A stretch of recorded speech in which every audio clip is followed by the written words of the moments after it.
Hi, I'm Liz. And I'm Charlie. And we're the Adventure Closet. And today, we're going to one of the most magical places in Ohio. Maybe the most magical place ever. You decide. So come along with us. Come on, guys. Welcome to the Adventure Closet. I'm Liz, and this is Charlie. We are two 80s and 90s kids that never lost their sense of wonder. We're all over the map, exploring wild and abandoned places, discovering rocks, geology, and history of different areas, all while living and traveling in our minivan Opal. I guess you can say our life is a mixtape of adventures. So hop in the van, hit the subscribe button, and let's go somewhere. Before immersing ourselves into the wilderness of the Hocking Hills State Park, we decided to stop at the Visitor Center. Here we saw artifacts from the Wyandot people who inhabited the area from the 1600s on into the 1700s. It turns out that archaeologists have found evidence of indigenous people residing here as far back as 7,000 years ago. Something told us we were about to embark on a journey through a highly spiritual land with many, many stories to tell. We might as well had stepped through a wardrobe upon descending the stone steps toward this ancient landscape.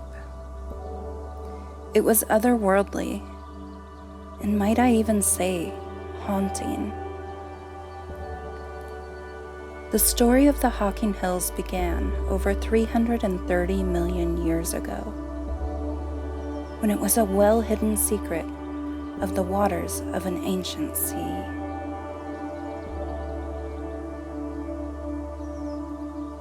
As the waters receded, a flat layer of sand and gravel, up to 200 feet deep, bonded tightly with milky silicas, and turned its secrets to stone, with a hard top and bottom layer, fully encasing the mysteries within.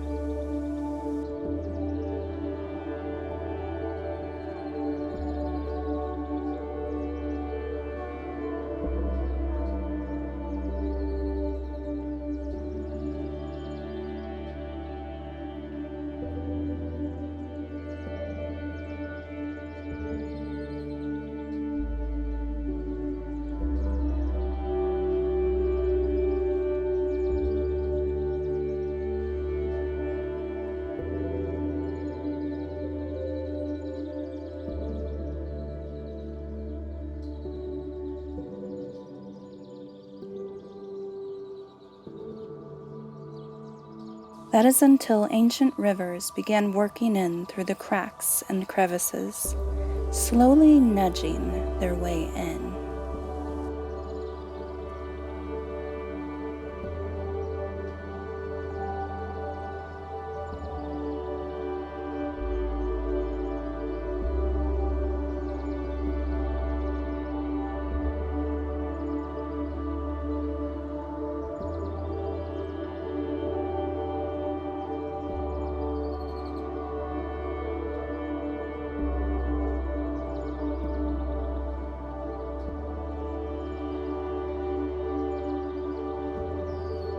It wasn't enough, though. Millions of years passed, and Ohio's earth would not reveal its hidden secrets until only 10,000 years ago. Something mighty had to happen. It's as though Mother Nature grew so impatient that certain magic was hiding here that she wept, thus causing the great Wisconsin glaciers to flood, her tears cracking the earth around us and revealing a lost and magical land.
The ancient walls were given the name of blackhandsandstone, named after a petroglyph carved into a cliff in the area.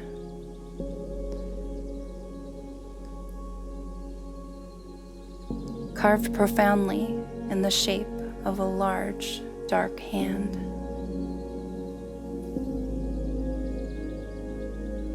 A message from the ancients, thought to remind passers-by to come in peace.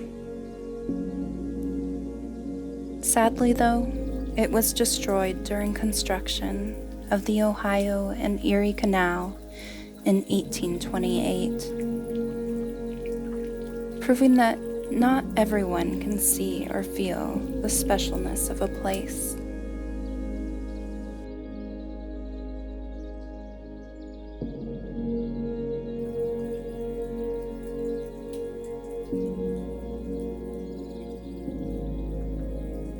It shows that it's up to us, individually, how we choose to walk this earth.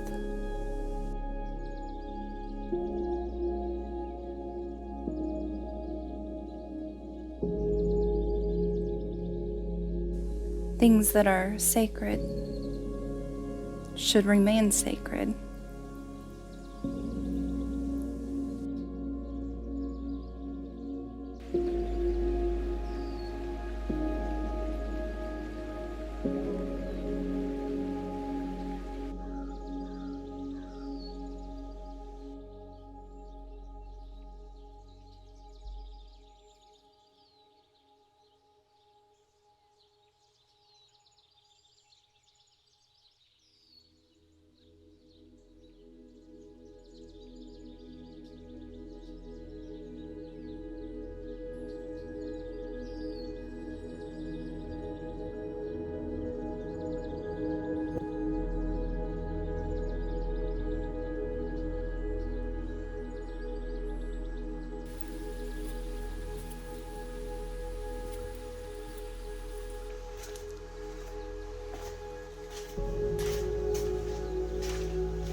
Looking up into the sandstone ledges, we saw the opening of Old Man's Cave, and we were brought back to a story we had just read about. In 1907, a local paper issued a story of two young boys out exploring these alluring caves. Growing weary from a long day of adventuring, they built a small fire on a ledge inside the recess of this very spot. Flames danced and crackled as the two spoke of their discoveries of the day. That is until a noise silenced them. Footsteps were coming from the path below. The sound of crunching leaves growing nearer to the fire. An old man appeared before them, seeming interested in their conversation, but not speaking.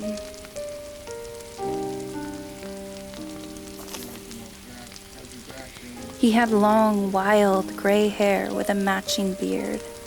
He wore an old-fashioned leather tunic and moccasins, with an antique rifle slung over his shoulder.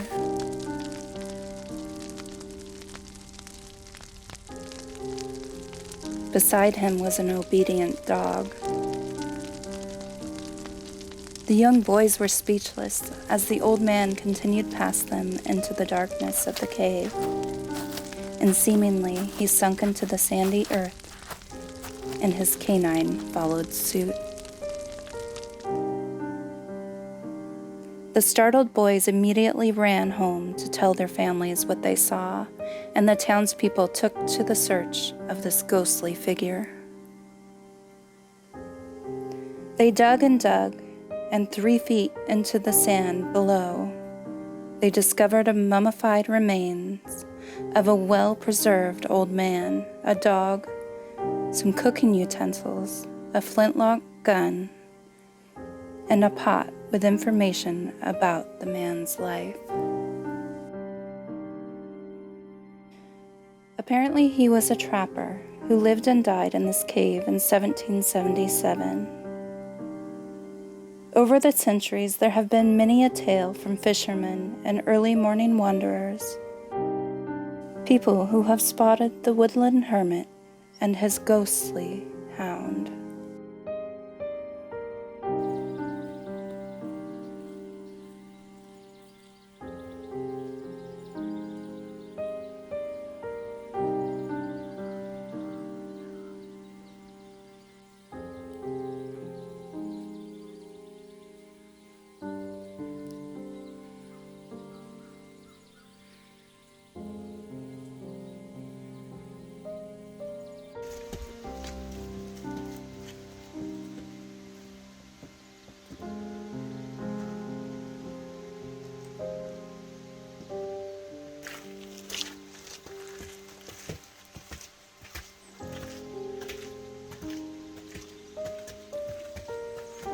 Hand in hand, we entered another realm of the spiritual land, one inhabited by sprites, gnomes, fairies, and other creatures of the night. Settlers from long ago spoke of them often. There were tales of fairies spotted on cold winter nights as the freezing waters caused the quartz crystals on the stream beds to crack under the expanding waters, releasing a spark of electric energy, causing flashes of lights into the night sky. These were known as the Crayola fairies. And if you're distracted, you might not notice tiny human-like creatures making away with your loose pocket change and other shiny treasures.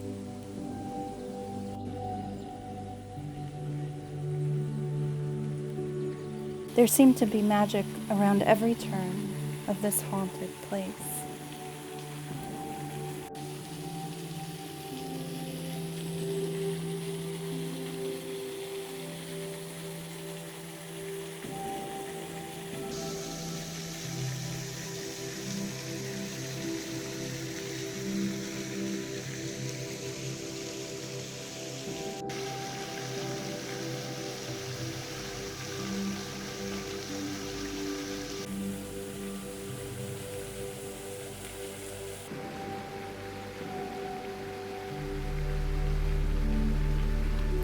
The clear moving waters put us in a trance.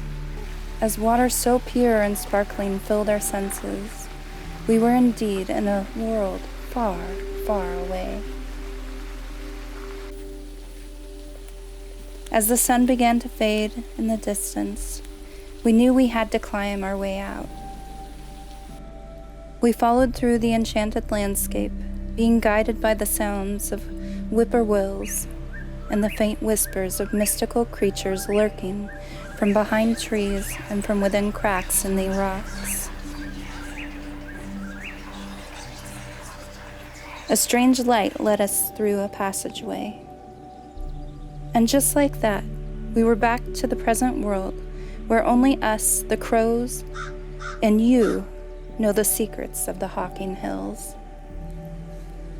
Well, that was fun. Well, that was fun. Bye now. Thanks for coming along with us. See you in the next one. Like she said, bye now. Bye now.